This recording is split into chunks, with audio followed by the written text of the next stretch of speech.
Hey everyone, welcome back to the Deep Dive. Today we're unpacking a concept that's often talked about but maybe not always understood in its full depth. Cognitive warfare. Forget just misinformation and disinformation for a second.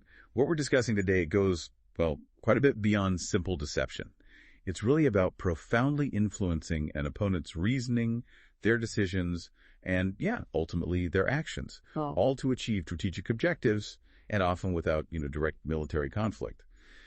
Our deep dive today is all about understanding Russia's incredibly sophisticated and, frankly, long-standing approach to this. Yeah. How it actually plays out, and maybe most importantly, what it means for how it can be countered. Yeah, it's fascinating because you see many countries engaging in these kinds of activities, right? But Russia isn't just like a key player here. The source is highlighted as almost a model for others. Think China, Iran, North Korea. We'll explore how Russia has used cognitive warfare to, facilitate its war in Ukraine, to subtly shape Western decision-making, and even to preserve the stability of its own regime back home. Okay, so our sources use this really powerful phrase.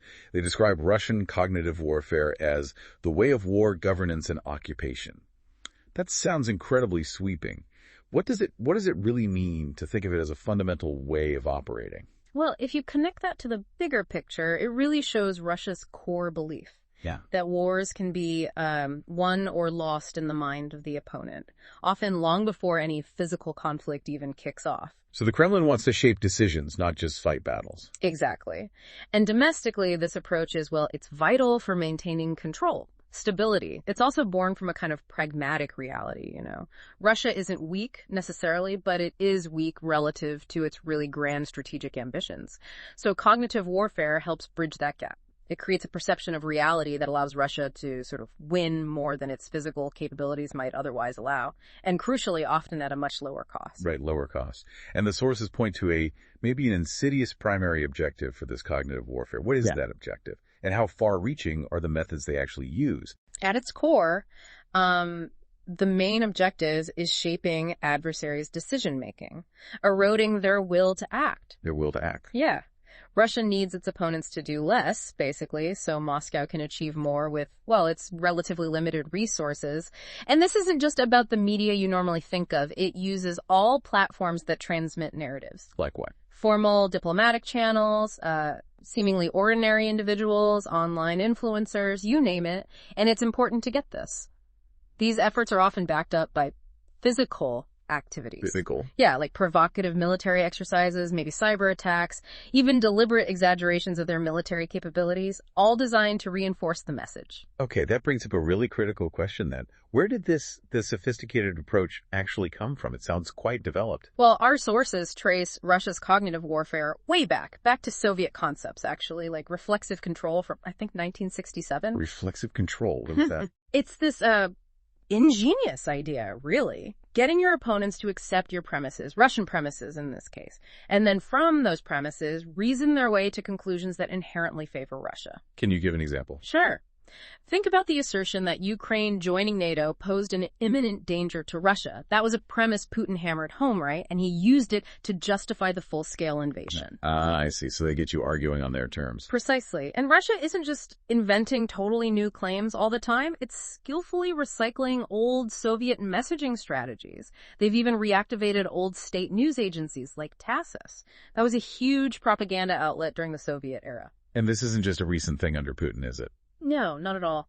The sources highlight that he systematically sought information control within Russia since basically 2000, raiding independent TV stations, consolidating state control over media, that whole process. And that internal control helps fuel the external efforts. Absolutely. It creates a stable base, helps generate resources, shores up support for military efforts abroad. It's really multi-generational, cross-theater stuff. The effects are designed to unfold years after operations begin, and they keep adapting the narratives over decades. Wow. Decades. And what's particularly striking, actually, is that Russia's cognitive warfare capabilities, they didn't really degrade after the Soviet Union collapsed, unlike its conventional military, which took a massive hit. That's significant. It really is. It shows this long-term, unwavering commitment to this way of war. And you saw an intensification, right? After the 2003 Rose Revolution in Georgia, the 2004 Orange Revolution in Ukraine, that clearly spooked the Kremlin, this perceived threat from transparent Western-style governance cropping up nearby. Okay, so we've got a handle on what it is, the why behind it, the history. Now, how do these complex strategies actually, manifest themselves? How does it work day to day? The sources talk about tactical, operational, and strategic levels. Yes, and they're deeply integrated across all those levels. It's not like separate silos.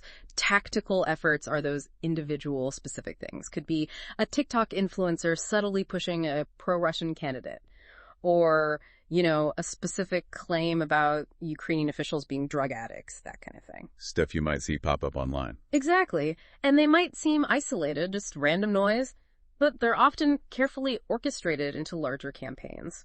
Then at the operational level, these campaigns target specific groups over time, like the ongoing efforts we see against the Baltic states right now, designed to set conditions, maybe soften the ground for potential future military or political moves. Okay, but you mentioned the strategic level. Yeah. That sounds like the real long-term play here. That's where the deep game happens, yeah. Yeah. This isn't about winning one argument online, it's about establishing those fundamental premises we talked about in your mind, so you reason toward conclusions that suit Russia. So they're not debating, they're trying to change the whole basis of the debate. That's it, exactly. They're trying to enforce their manufactured reality as the very basis for your discussions.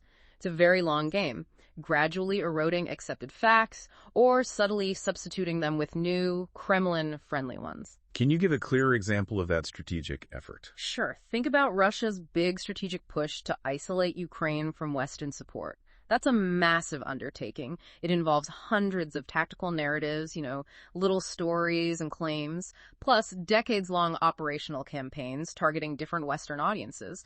And it's all aimed at shaping Western perception of the costs, the benefits, the risks of helping Ukraine. To undermine the will to act again. That's the ultimate goal. Russia wants you, the listener, the policymaker, to conclude that resisting Russia is just unnecessary, or maybe unjustified, or simply too risky, too unwise. And you mentioned earlier, it's not just information as we think of it, these physical tools. Right, crucial point. The sources really detail how Russia uses physical actions to reinforce the narratives, to generate fear. Like the military exercises you mentioned. Yes, large-scale exercises, sometimes new borders, deceptive false flag operations, relentless cyber attacks, and even overt nuclear blackmail. That sounds familiar, like the talk around Western weapons for Ukraine. Exactly. Fall 2022, spring 2023.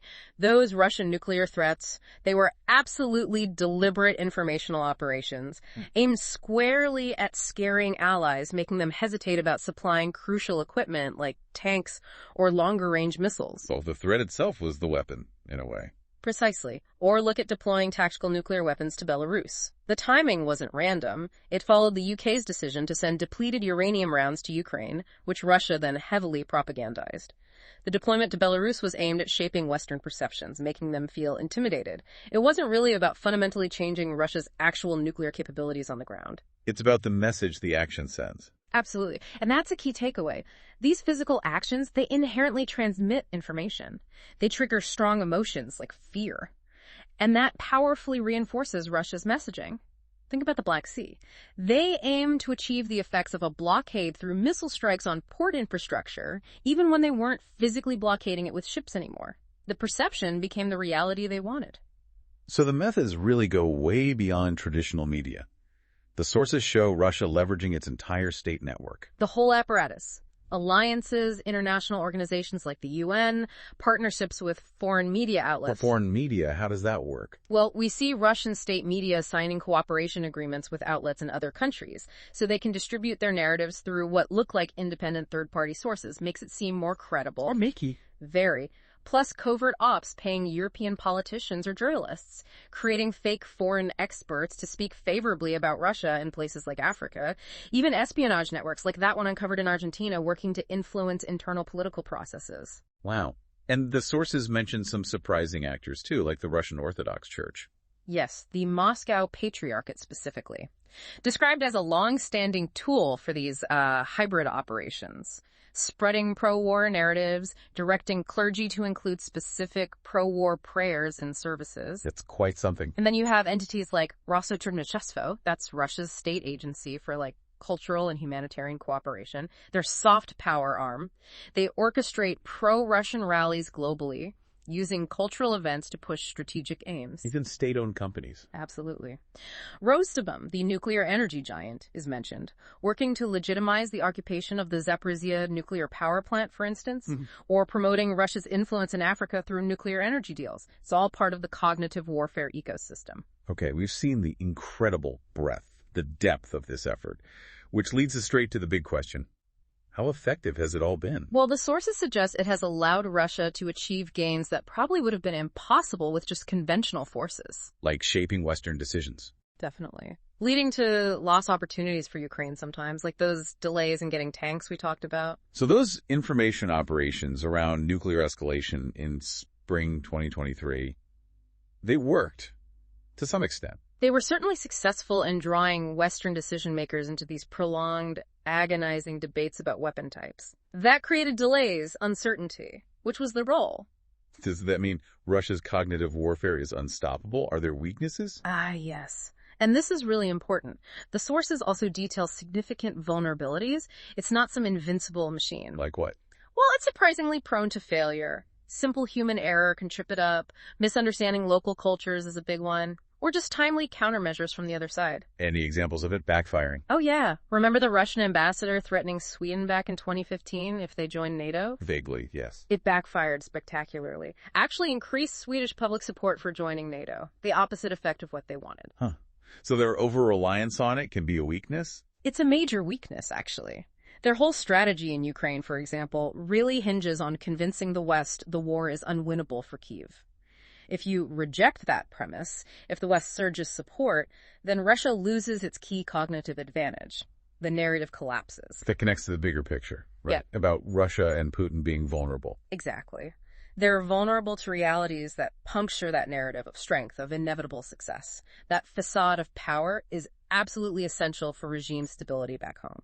And interestingly, Russians seem more upset by visible battlefield setbacks than by, say, high manpower losses. So that presents an opportunity for defense. A clear one. A Western strategy that consistently unmasks and highlights Russia's weaknesses. Things like its failures to support its supposed allies, its struggling economy, its military blunders, that can be highly effective.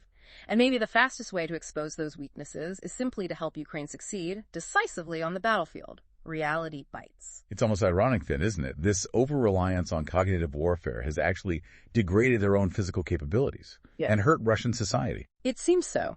The sources suggest Russia's massive miscalculation in 2022, thinking they could conquer Ukraine in days, stemmed directly from believing their own propaganda. Believing Ukraine wasn't a real nation, didn't have agency. Exactly. And that same kind of self-deception happened back in 2014, too.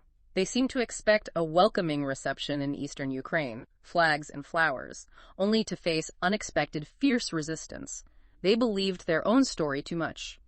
So what does all this mean for you listening, for nations facing this? You said not to counter symmetrically. Right. That's key. Russia's reflexive control depends on triggering a predictable reaction from you, playing their game. So the strategy shouldn't be to just shout back louder with counter-propaganda all the time. Instead, it's about recognizing when the Kremlin is trying to implant those false premises in your reasoning. And then actively, consciously reject those premises. For example, reject the notion that Russia is somehow entitled to a claimed sphere of influence. Reject the premise that Russia will inevitably win in Ukraine, that it's just a matter of time. Challenge the foundations of their argument. That sounds like a powerful framework. Yeah. Because you also mentioned their efforts are predictable. Surprisingly predictable, yes. Their strategic aims don't fundamentally change that much, even if the specific stories, the narratives, adapt. And that predictability is an opportunity. What profound opportunity, yeah.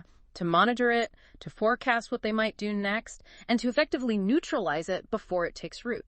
And always remember, actions in the real world are often the most effective counters. Like the Black Sea Fleet example. Exactly. Ukraine's drone and missile strikes against the Black Sea Fleet didn't just sink ships, they completely defeated Russia's attempt to create a false perception of a blockade. Reality asserted itself. Or Ukraine's incursions into Kursk Oblast. They dispelled the Kremlin's assertion that bringing conventional war into Russian territory would automatically trigger nuclear retaliation. Actions spoke louder than threats. So pulling this all together, what's the big takeaway here? Our deep dive into Russian cognitive warfare, it reveals this truly sophisticated, pervasive, multi-layered approach. One that aims to shape your perception of reality and ultimately influence your actions, often without you even realizing it's happening. But, and this is the crucial but, it also highlights critical vulnerabilities. Russia doesn't actually need to persuade you that its actions are right or justified. It only needs to persuade you that resisting them is unnecessary, or unwise, or too dangerous.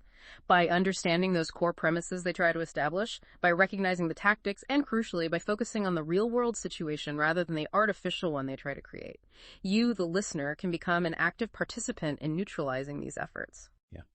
This deep dive is definitely a reminder that in this age of just constant information overload, critical thinking isn't just nice to have, it's essential.